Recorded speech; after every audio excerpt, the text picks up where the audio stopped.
and welcome to Let's Chat About You today. And this is my 27th podcast. And I'm really delighted to have a very, very special author today with me, chatting about her brand new book, Change Your Story. And this is CAROLYN ParrY. Hello, CAROLYN. Hello, Beth. Thank you. What a lovely welcome. My pleasure. CAROLYN is from Aberystwyth in Wales. And I just want to start by introducing CAROLYN in a slightly different way to the way I normally introduce my guests. I want to just read a little bit about her achievements before we get on to talking about her book. So, CAROLYN ParrY is a multi-award winning career and life coach, a TEDx speaker, a non-executive director, podcaster, and author of her recently published book, Change Your Story, which I am reading at the moment. She's also the immediate past president, chair of the board, and fellow of the Career Development Institute, the sector body for the profession in the UK. Her background as a professional of over 40 years standing includes a pivotal midlife change from a successful but soul-eroding 17-year management career across property, international, software, and defense and tech publishing into career development work. I see CAROLYN is smiling. She spent almost 15 years at Aberystwyth University, where she progressed from trainee career advisor to career and employability director, before founding Career Alchemy, her business, her career and life coaching practice in 2015. Wow, that's a lot of achievement, CAROLYN. I haven't even read out her degrees, which one of them is FRSA. She has got many, many of those accredited. Yeah, I did a What bit do of you say work. to that, CAROLYN? Well, when you listen to it like that, you go, goodness me, you've been busy. And I think probably I have, but I've been busy with a purpose. Yeah. Because since I had my pivotal career change, the point when you went, you're smiling there. Yes, I am, because I escaped what was killing me metaphorically into something that lights me up every day, even now after 25 years. That's my driver. That's the thing that keeps me learning, keeps me stretching, even when it's uncomfortable, because it helps me do a better job with the people I Mm. want to help and support, who are the people who are where I was all that time ago. Okay, so you've been through the fire yourself. So you speak from great authority and knowledge, and of course, emotional clarity as well. So I really want you to talk to us about your new novel, a book, Change Your Story. What genre would you say Change Your Story is sitting in? I think some might describe it as narrative non-fiction. I think it sort of bridges. It's non-fiction, but it definitely has a narrative approach because stories are immensely powerful. And when you're going through change yourself, if you can read somebody else's story and identify with bits of it, it makes that process easier. Yes. So it's a blend of the two, and it also has 113 pages of references at the end for all the different roles you go into. If you took the lens of the Sustainable Development Goals, the United Nations Sustainable Development Goals, as a problem-solving lens on career direction, so it's a bit of reference. It's definitely got stories, and it's definitely got activities for people to do to help them understand themselves and make a better choice for their own career. Sure. Okay. So, as we chatted before this podcast a couple of days ago, you said the reason for writing this book is to explore how do we spend this gift called life.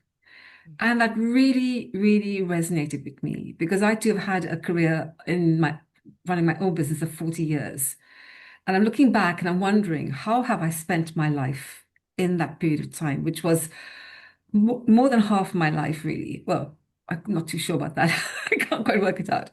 But tell us about Change Your Story. Tell us about your journey, which have to say, I was staggered at a piece of information that I gleaned from you. You've journeyed from studying 117 books for a French degree to creating a research-backed framework for career change.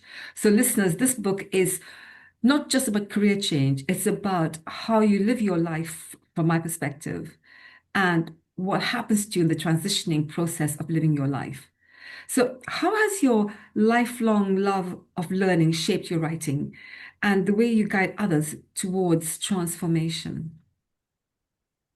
So I mentioned earlier that learning for me is an opportunity to add value and do things better, and that's always been a driver. The 117 books were predominantly stories across the ages. It was very heavily a French literature course, and I did Italian as my subsidiary, which was also literature based, and I'd done literature for A level as well in French and German. And in fact, it was a French book I read for A level by Honoré de Balzac, the French equivalent of Dickens, called La Rabouilleuse, which is in English The Black Sheep. And that's the story effectively of a grandmother who ends up bringing up her two grandsons. Hmm. One was a rogue, went into the army, became a militia, really naughty, ended up in prison. And the other was a very talented artist who lived the garret life and then became immensely successful. And I was fascinated by the nature versus nurture debate. That's what hooked me. What I Yeah. couldn't do is understand. I got as far as philosophy or psychology or sociology when I was studying, choosing my university degree. I couldn't get any further. I was stuck. So I followed the advice of my father and went down the business career. But he said, go and do a useful subject. So I went and did French, which I've loved, but in practical terms, there aren't many jobs that are directly related other than translator, Hmm. interpreter. So that got me into stories, and it I look back on it now and I go, that taught me the power of story as a way of helping people. We are storytelling folk by nature. We started off sitting around campfires telling each other stories, and that's very much embedded in us. So telling your story was always going to be something that I would put into Change Your Story. There'd always be stories in there. And I was also very taken by a guy called Poe Bronson who wrote a book called What Should I Do with My Life, which comes back to that what do we do with the gift of life Yeah. question. We spend all of our time working in it, but not working on it. We rush and make the most of squeezing everything out of 9 till 5, but we don't ask ourselves big questions about what is it I want to squeeze out of that 9 to 5. How do I take who I am and the best of me and give that to something I care about to make a difference? And Mm. that's quite a different philosophical approach to look at a career rather than I need a job that's going to pay me so I can have this sort of mortgage and live in this place and do Yes. these activities, yada, yada, yada. Yeah. Um, and I think, if you look back across time, the people who are most successful, and I think it's probably fair to say I'm a little bit of an achiever, brackets overachiever. We might come back onto that later. But if you want to achieve something, you have to know where you're going. You don't just get on a train, get on a Mm. train that's taking you somewhere. And Yeah. yet in life, we all just get on trains most of the Yep. time. And we end up doing things that are things that other people want us to do with our lives. And to then bring that back to your point about looking back, that's where regret can set in. That's why people Mm. have quarter life crises at the age of 25 ish, half life crises like mine, sort of 39. And they also, around about the age of 53, start to go, I've got 15 years in front of me or so, however many it is. I want to do something that really makes a difference. I'm now looking at legacy. Yeah. So three distinct phases through career. So where does the knowledge come in? I believe that if you're going to do something worthwhile, standing on the shoulders of giants is not a bad philosophy, and you can build on that. And my specialism as a career development professional, our profession is all around actually looking at theory and developing theories and looking at those in real life. So it's applied theory as well, action research. And that's where my research proven program came out of. It was action research that was funded out Mm. of a grant from number 10 Downing Street. I say that and sit here still and go, how did that happen? I don't know. It's very But impressive. it's just when you so I'm going to use a quote that I use a lot, which Okay. is Joseph Campbell: when you follow your bliss, doors will open for you in places where there are only walls for others. And Mm. that's what I found when I took the plunge and left Aberystwyth University in 2015 to set my business up. um, and when you start to do that and you're on a pathway, stuff comes to you, and you don't go seeking it. It just, opportunity comes, Mm. opportunity and recognition, if you're doing a halfway decent job, comes with it. So I've been very fortunate in many ways, but that's how I use story, theory. It has to be grounded in people's experiences for me, because the storytelling element, the bit about somebody else's experience, is valuable. I can learn from that. So everything I do is about helping people understand who they are, make better choices, and then live a life that they love rather than regret. Yeah. Yeah. I get that. I won't go into the career coaching quite yet. I'll come back to that. But there's something I want to ask you about because from the sound of it, you've led a very high pressured working life. Would you say that's a fair comment? Think that's fair. I'm either in or I'm not. I'm either doing or I'm not doing. Although I have a tendency to overdo. I think Yeah, that's the high achiever, the overachiever bit, and some of that is parental conditioning. You're yeah, either going to do something and be the best you can be, or don't do it. yeah, yeah. Um, but some of it, a lot of it for me these days is just the sheer passion for what I do. It just drives me because it's meaningful.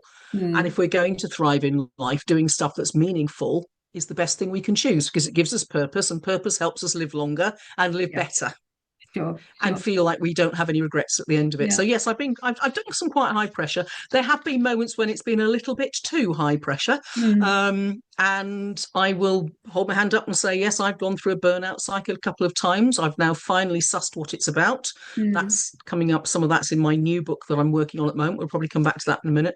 yeah. But yes, I work better under pressure. There's nothing like a good deadline to get something Yes. done, is there? Absolutely, absolutely. But it's interesting because so at the age of 39, you decided to actually give up what you were doing and change your own direction, change your own career, change your own story. And it seems that it drained your spirit somewhat.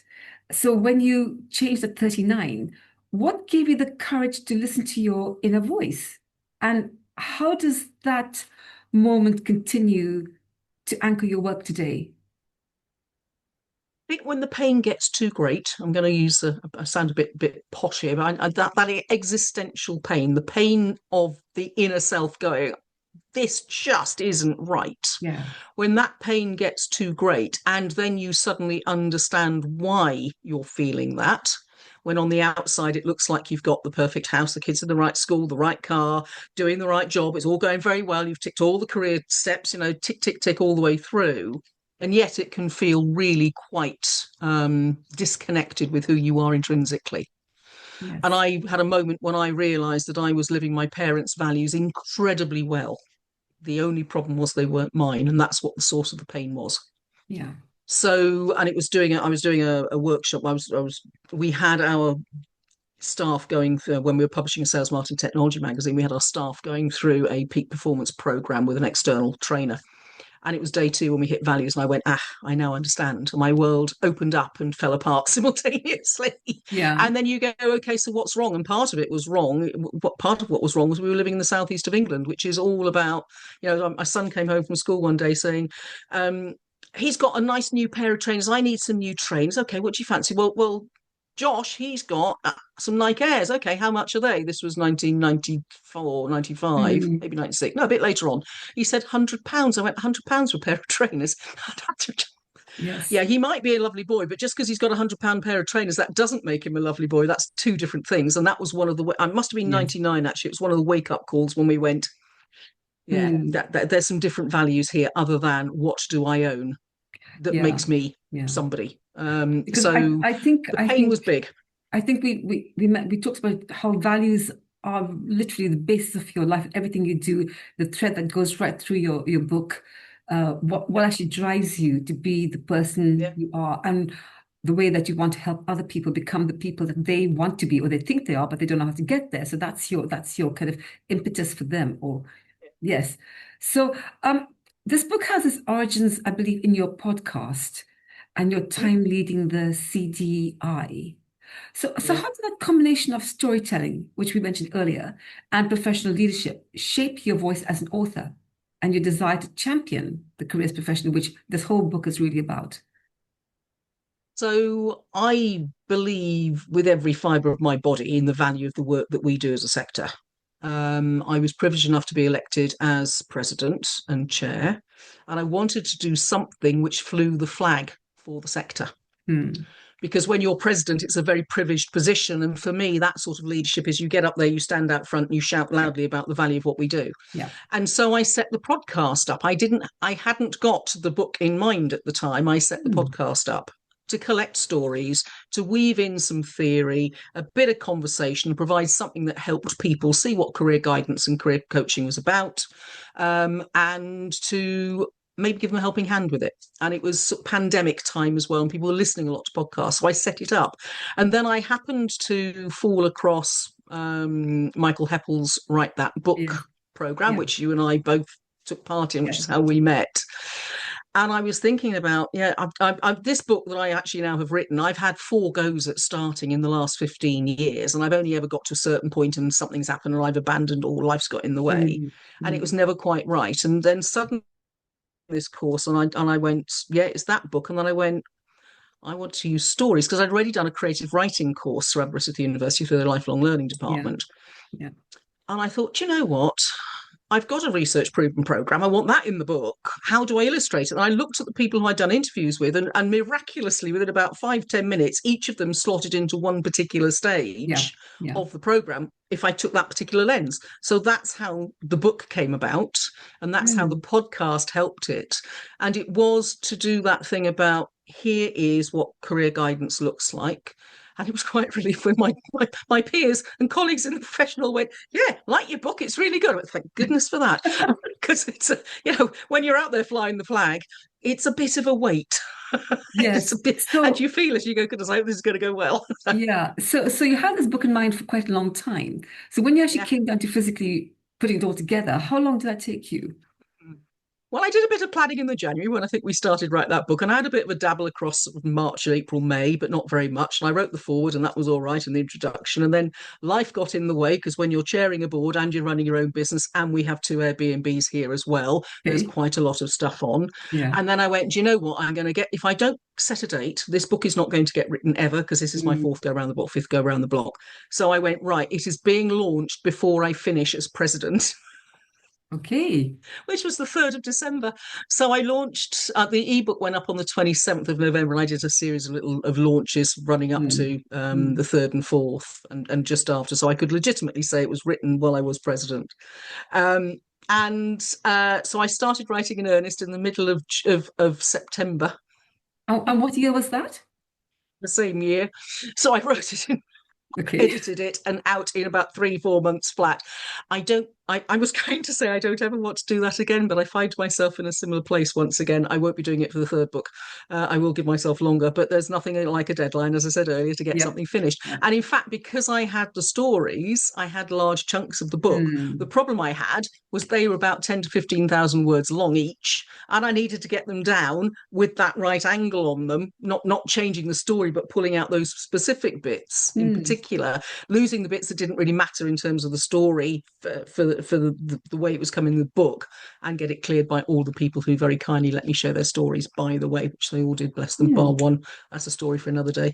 And so it was about the authenticity of the story, the editing it down appropriately from 15,000 words to 5,000, 4,000 was the real challenge, because I Yeah. knew the activities that were going in. I had all of those written. And the other Mm, challenge then was getting all of the 86 approved references approved. Because if you're going to write a book that's predicated on theory, if you don't put the mm. theory and the references in, you're not walking your talk. So that Yeah. was also a challenge, but I had a bit of help with that. So, Okay, okay. Because yeah. when I read chapter one of Identity, Who Am I, of the story about Vicky, it flowed.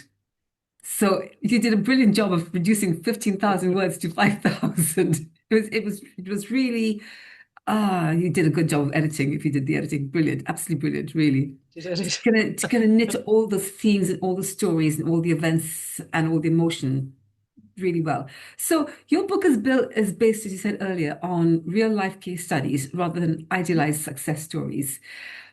Can you share a moment from one of those stories that still moves you? And why do you think authentic journeys are so powerful for readers? Okay, I'm going to answer the second bit first. Authentic journeys are really powerful because it enables somebody to identify and connect with that story themselves, because it's often a universal problem. Hmm. And you illustrate that by talking about, I think she was chapter 2. Forgive me. I think she was chapter 2. I'm going to have to check. Yeah, Natalie, which was actually the chapter about values as well. It's called Needs and Wants. Hmm. And there's a part in there, and it connected, I think, on two levels really. One was because she was a client of mine working with me. She was at Aberystwyth University when she started working with me. very high flying. She was one of the senior academic registrars and then one of the senior registry team. She went and set up the campus in Mauritius. And she had spent 20 years invested in the university.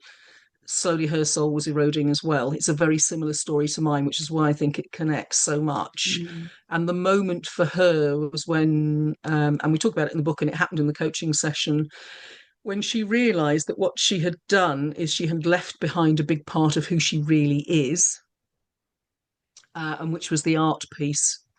She had advice. She talked to her parents about whether to keep art or not. She loved art. She did it all the time. Shall I do it or shall I not? One parent was, yes, follow your passion, do the thing that makes you happy. And the other was, be sensible, do the stuff that puts bread on the table. And she took the second set of Mm. advice Mm. from, in fact, it's in the book, it's from her father. And it's well intentioned. And it meant that she went down this career and she did a master's and a PhD, and then she went into senior academic management and lost her soul along the way. And for her, the magic moment was when she realized it was art. And it was specifically, she'd already done a little bit of hobby jewelry making, Mm. but it was also about giving herself the courage and permission to pick up what she had left behind and bring it back into the now, along with all the things she'd learned from being a manager in higher education, Yes, senior manager yes. in higher education, to enable her to run what is now a really successful jewelry making business where she takes people's legacy jewelry, Granny's left me a ring Yes. type stuff. And Yes. Granny's ring's beautiful because it reminds me of Granny, but I wouldn't want to wear it out because it's just not contemporary. And so she does a lot of that repurposing of jewelry, Mm. using people's old jewelry to create new legacy pieces that they can wear with pride and still feel that connection, So, but it's modern and up to date. And she's done so well. She's been covered in things like Vogue recently in the last few months as well. So she's really gone from no idea business startup right the way through to being profiled in Vogue and doing very well and growing her business as well. mm. And that takes courage. It takes grit and determination. And it shows what's possible when somebody makes the choice to back themselves. You Yes. don't have to slave away and grind your way to retirement and be miserable all the time. Yeah. You can Mm. choose a different path and light yourself up, which is clearly what she's done. Sure. So it's I am. it's definitely Natalie's story. Yeah, I really resonated with Vicky in chapter one of Identity, Who Am I? Because just as a little aside, I must say I have struggled with this for a very long time about identity. Who am I? But when I'm coaching clients, I get a real sense of their struggle as well. And for me, it was having been in business for 40 years, I still could not work out who I really was or what I really wanted to do. And that's a long, long time to be wondering, well, first of all, my background is from India and of mixed parentage, and you get all of that, although I've never played on that very much, but my mixed parentage. But it is interesting that identity, I think it must plague people, a lot of people for a very long time. Yes, I think once you yes, can work out who you are, first of all, you have peace in your heart. you do. And from having that kind of peace and that resolution, you can then begin to move forward. You So can, I really absolutely. resonated, and I actually love the other part of the next chapter, which I'm going to go through myself and see how it can help me to identify who I am. So really thank you for that. That's You're really welcome. beautiful. Yeah. We spent a life is a journey to work out who we are and what we're here to do. Yeah. And that's why I wrote the book, because that's the book I wish I'd had when I was having my identity crisis, Yeah. age 39. And you get another one later on as well, when you get sort of towards the end of career, Mm, retirement, or you get forced change, or when you have a baby, that changes your sure. identity as well. So when you have a different, if you like, label, so you become a mother, or you become a carer, or you become a widow, or you become Mm, a wife or whatever else, that's all identity change, and it sure. all plays in. We have lots of different parts to our identity, Mm, and knowing which one we want to use most and which one we want to develop, or which one helps us develop in a particular context, is sometimes a bit of a black art, because it's very easy to understand people, it's much harder to understand ourselves. So I hope you're not beating yourself up too much on that, Beth. no, just a little bit every now and then with a great big stick. Put the stick So, down, give yourself a hug um, instead, it'll be better. so having really, I must admit I haven't read all of your book, but having read through it, I always resist any books that have a self-help tag to them. I'm not certain why. No disrespect, But your book is um, is very different. It has a different tone to it. So I think, like many career books, inspire.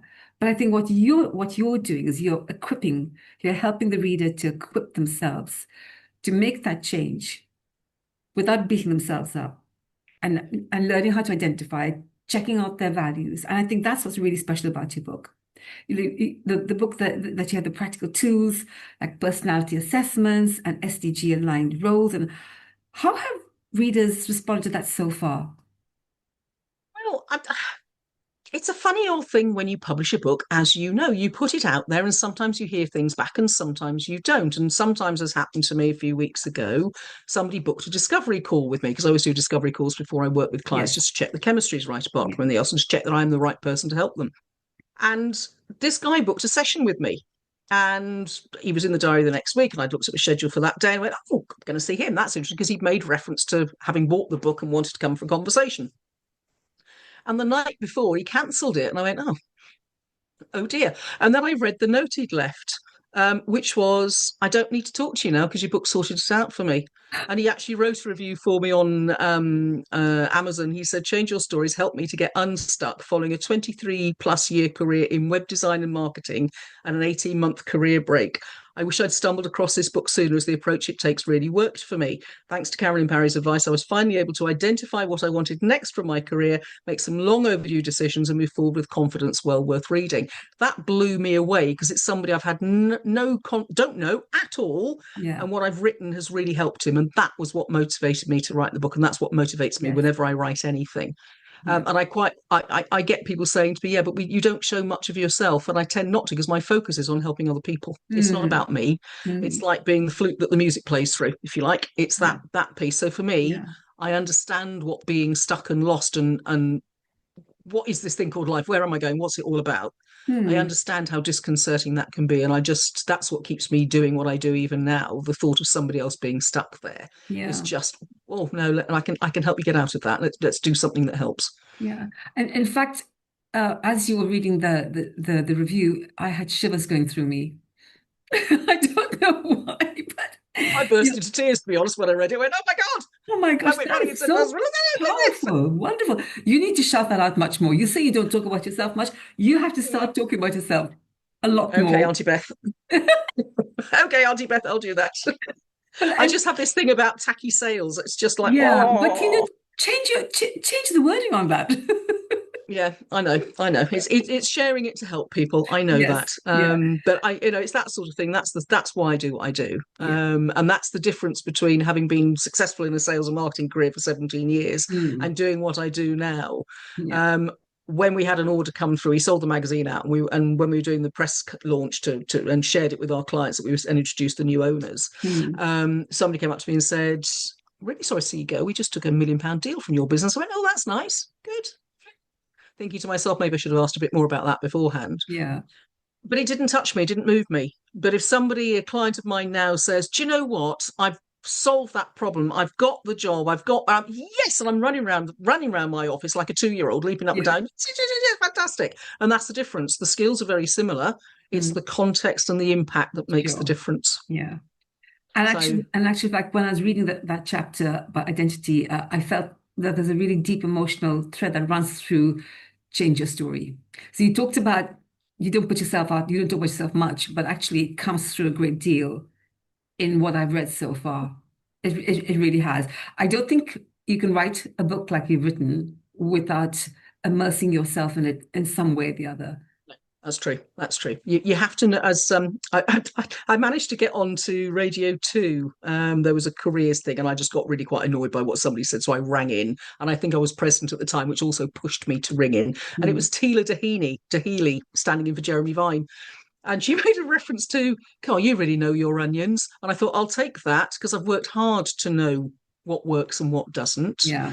And that's what anybody looking to pick any book from any author that is going to Mm, help them make a difference, learn something, progress should do, is check out and coach as well. Check the credibility of the person that you're going to work with or learn from, mm, because there's a lot of people who claim that they are coaches and they know and they can advise, and there's an awful lot who can't but take the money anyway. And it's one of yeah. the big Yeah. challenges we have as a profession.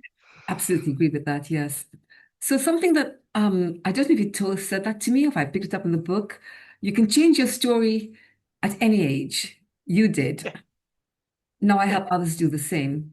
So that man who was going to come and see you, who didn't because he read your book, what an affirmation. Yeah. Yeah, and that's one of the good things is, when you do one-to-one coaching, you can only do as much as time gives you, but this is a way of scaling impact Yes. Yeah. in a way that enables people who don't have lots of disposable income, perhaps. I mean, he talked about being an 18-month career break. Well, I suspect his funds are running a bit short partway through Yes. there. Yeah. As often happens when we have career disruption, finances suffer. So for me, as long as somebody gets value out of it, and I shouldn't say this is somebody who's running a business for goodness sake, but 14.99 will get you the book, or we can coach one-to-one, and that'll cost you quite a lot more, and it will be much more personalized because it'll be with Yes. you. Yeah. But at the end of the day, it is possible to work through books like this and come out the other end Mm. with the insight you need.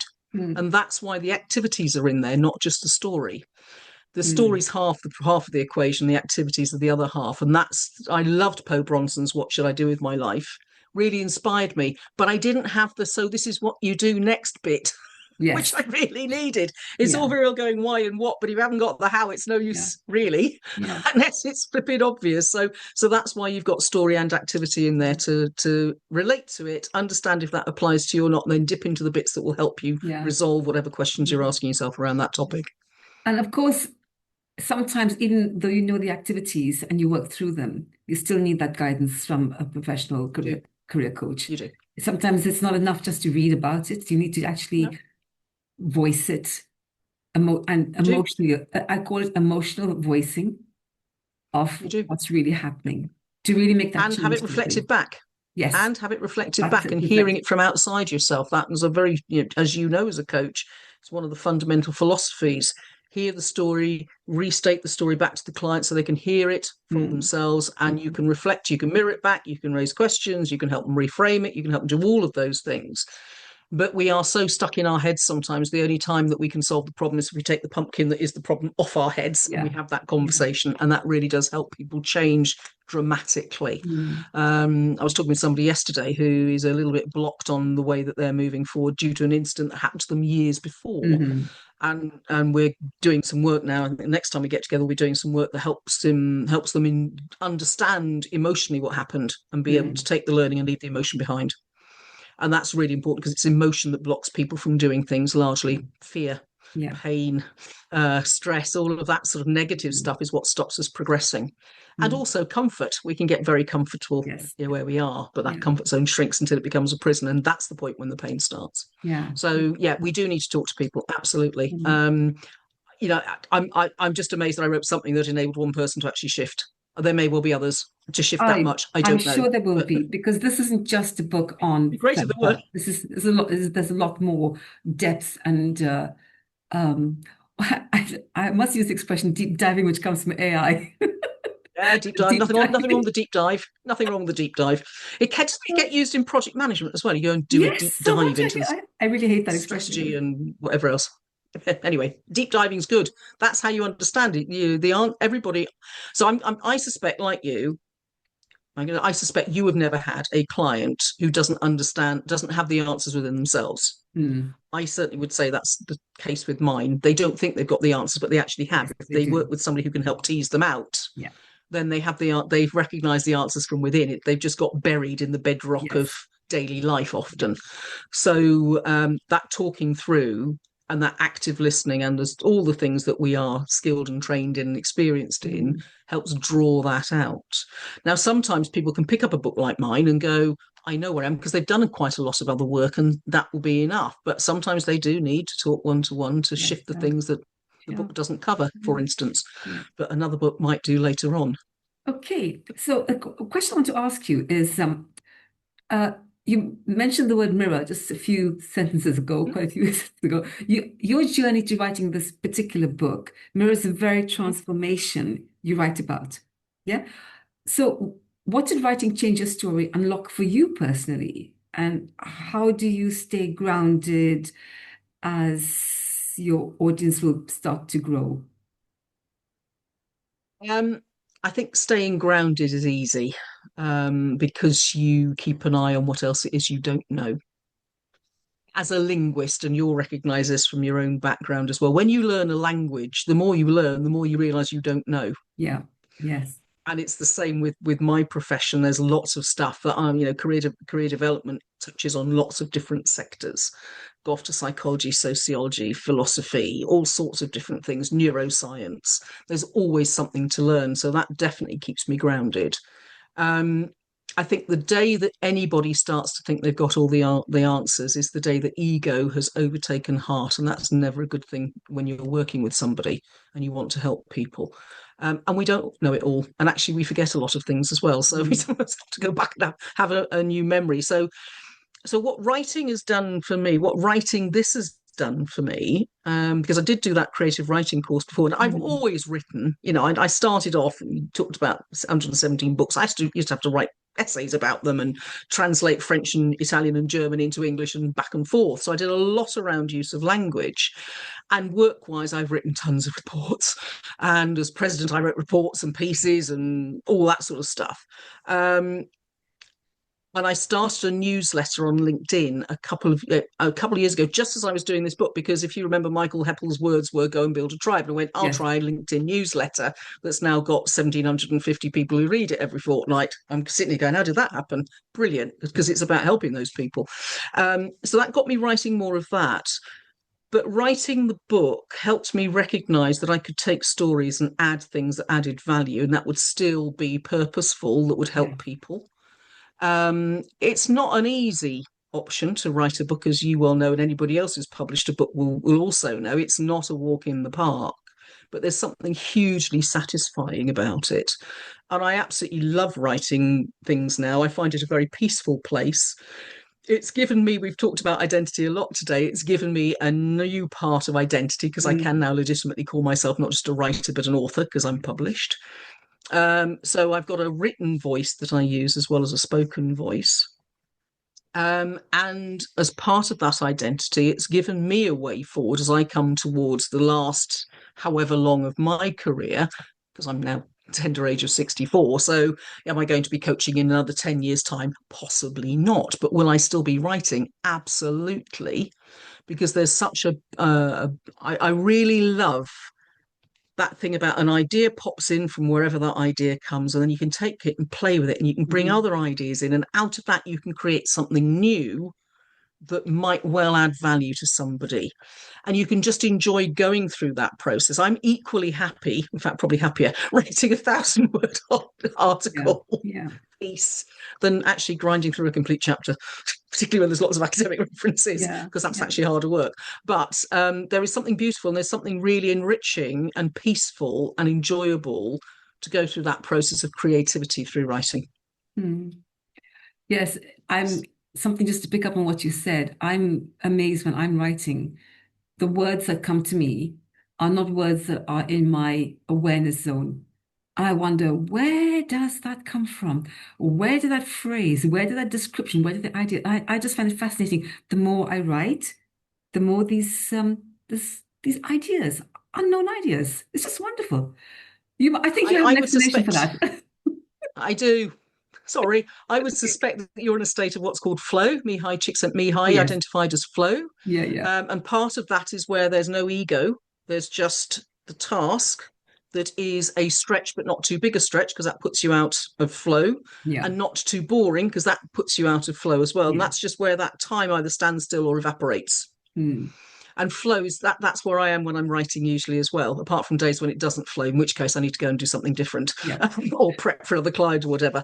But it is a very magical place, and that is where you almost get this mastermind thing goes on. You're working on something, and then ideas start to pop in, and you go, "Oh, hang on, yeah, mate, grab it, no, that, I'll grab that, but that works," and you go, "I'll put that in as well," and it does all come together magically. Yes. I Yes. think that's the power of creativity, which we're going to need all the more in this AI driven age and future that we are Mm. hurtling into, where certainly professions will be going through thunderstorms in Mhm. terms of change and job reduction and so forth. And creativity is the thing, creativity, communication, connection all of those highly human qualities are the things that AI can't, Yeah. brackets, yet do. Yeah. So So a thinking brilliant about the thing to do. human side of things, you say that writing helps you to stay connected to who you are. Yep. So if I can ask you a question, because we had a very quick conversation about this. Es- so especially as you walk alongside your husband who has Parkinson's journey, how are you finding uh, doing all that you're doing and caring for your husband? I think if you talk to anybody who has any experience of Parkinson's, they will say to you that it's the most flipping, confoundedly difficult disease ever because it's got 40 different symptoms and they don't all appear on the same day. So you Hmm. might have this one this week and that one the next week or the next day or the next hour, and it's very changeable. So that comes with its challenges when you're trying to be as supportive as you can Hmm. to, your nearest and dearest, Hmm. whilst at the same time still retaining your own identity. And that has been something that I've navigated in the last few months in particular. I chose to step away from looking after members of the CDI in Wales, which I did under a business contract for my own business, as well at the same time as I was actually president as well. And I've done that for nearly 8 years now. And I chose to step away from it in February because although it was 2 days a week, 2 days a month rather, it was every day watching what was going on in Wales, and that consumes a lot of brain power. I Hmm. didn't realise quite until I stopped doing it how much brain power it had taken over the last nearly 8 years, actually. And so you then end up with this free brain. And what I also ended up with this was with this diary that could flex much more. I did a keynote for Careers Wales last week as part of their learning week. And I talked about what lights you up and what wears you out. So boosts and drains Hmm. energetically. And for me, I need to make sure that I use my energy wisely because energy takes a while to rebuild. No. And if you do lots of Hmm. stuff that depletes you, it doesn't help, particularly if you're caring. So I took the decision I needed to move away from that, partly because of the energy side of things and the headspace, but also because I had more flexibility. So Hmm. if I have to, rarely do I do it, but if I have to move a client for a particular reason, like Reese has a sudden emergency, medical emergency, or whatever, I can do that much more easily than I can go to Careers Wales. I'm sorry, the 249, 46 people you've got booked in for that call, I'm not going to be there. So there's a Yeah. professional integrity in being able to work in the way I do with the flex that I need that is minimally impactful on others. Hmm. And also what it enables me to do is just concentrate on the two things that I love doing most professionally, which is coaching and writing. And what it's done is as well is it's given me a means of retaining who I am whilst adding carer to it rather than being subsumed by caring. Mercifully, Reese isn't at the stage that he needs a Hmm. huge amount yet, but it is more this year than it was last year, and it will be more again the following year. And if you know anything about caring, and I suspect you do, that Hmm. it can become all consuming Yeah. where and you get carer burnout, and that isn't good for anybody. It's not good for the carer, it's not good for the person they're supporting. Hmm. So you have to try and navigate a way to find that middle ground where you still retain you, Yeah. but you have the space and flexibility to do and Hmm. be the person you need Yeah. to do and be in a caring context. It's not an easy thing to navigate any more than career changes. um, but you get to a point when you go, yes, I think I've got a pretty reasonable balance. And I say that with a tongue in cheek until you get to the point with, something goes wrong with one of the Airbnbs with guests, and I have to drop everything and Yeah. sort Yeah. out what Yeah. the problem might be, because that tends to throw balance off quite a bit if things go wrong. Mercifully, they don't, but when they do, it's usually something like, oh, we've got a power cut. Or I don't know what, but it doesn't happen very often, but things do go wrong. So for me, it's been about trying to find balance, retaining who I am in a way that's meaningful. I think, in 5 years' time, it's going to be quite a challenge helping people through career guidance because of certainly looking from where we are now, because it's not clear what's going to be there in 5 years' time. Yeah. I think it's more Yes. clear some things that won't be there so much in 5 years' time. Hmm. Um, but writing, the next book I'm working on is all around achievers. People will still want to achieve. Yeah. So for me, there's stuff that I can still do and achieve as an achiever, because you can't Yeah. switch that off. If that's who you are, that's who you Yes. are. I True. can still do that, but in a way that fits with the context I'm in. the Mm. personal context I'm in. I hope that So, answered your question well enough. yeah, I think it was very succinct. Thank you. So, when is we are coming to the end now, so I would love to keep on talking, but I think uh, I'm not certain if we should at the moment because I think there's a lot Oh, more that we can talk about. And maybe when your second book comes out, we brilliant. will have an opportunity to discuss your second book, which I'd really love to do. So, just very Brilliant. briefly, when is your second book due out? Awesome. And has it got a Just title say it quickly. already? It does. It's got a working title. I self-published last time. This time I have the privilege of Trotman Indigo, who are a specialist publisher in the careers education, careers HR development field. And they are publishing my book with a working title of Supporting Achievers to Unlock Career Success, Theory, Strategy and Practice, which Okay. sounds a little bit less exciting and accessible for some. So I'm going to give you a little bit of a heads up as to what's in there. I talk about seven thieves, the seven career thieves, which achievers and overachievers suffer from in particular, which is perfectionism, comparison, approval, overwhelm, depletion, disconnection, and self neglect and burnout. And they're the seven things that disrupt careers, and that's due out in the autumn. She Okay. said, one I of the think toughest things I've ever done is write chapter one because it was all about perfectionism. And as a perfectionist, that was hardcore. I think we're going to end on that note of you being a perfectionist. And I have to say, I have really and absolutely thoroughly enjoyed this conversation. I've been sitting here with slightly holding my breath at the things that you have achieved in your life and the things that you're still achieving and the things that you're going to achieve and the book you've written, as I said earlier, was a very special, it wasn't the normal career book. So I think for any listeners, please do go out and buy that book if you are in the state of wanting a career change or wanting to know the possibilities for yourself for career change. I believe the book is on Amazon. Is that correct? It is, yeah. I have a very small number of copies still in my office here. If anybody wants a signed one, which you can get Okay. off my website. Otherwise, order away on Amazon, both as I think this is my cue to pick it up, Yes. paperback, Change your or story. it's a fairly chunky one. But Yes. don't forget the hundred and something odd pages of that is all annex. So all of that's the annex. Right. That's the book. Makes it feel a Okay. little bit more manageable. Okay. And it's also on Kindle as an ebook as well. And I do have, I think, one hard copy, and I have some soft copies here if anybody wants to buy one Okay. direct. And can you just So remind us of your website, please? yeah, it's www.careeralchemy.co.uk. Okay, I will put that into the video description when it goes on Thank YouTube. you.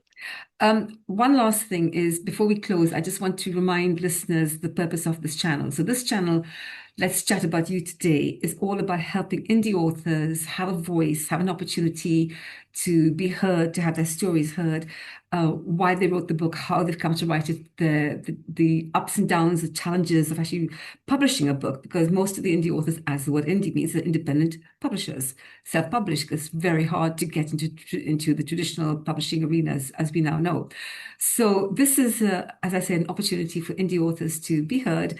So in that note, I'd like to say, please do watch this channel. When you watch it, please do subscribe, like, share, and most of all, comment. We love comments. And this conversation will be going out in the next couple of days. You'll have an opportunity to hear it, love it, clap it, and say, well done, Carolyn, for all that you achieved and for writing a most wonderful, wonderful book on career change. Change your story, everybody. We all have an opportunity to do something different no matter what age we are. Thank you so much, Carolyn Yeah. Parry. Thank you so much. It's been a brilliant conversation with you. I've really appreciated the opportunity. Look Thank after you. yourself. Keep changing lives. Yes, thank you. And goodbye for now.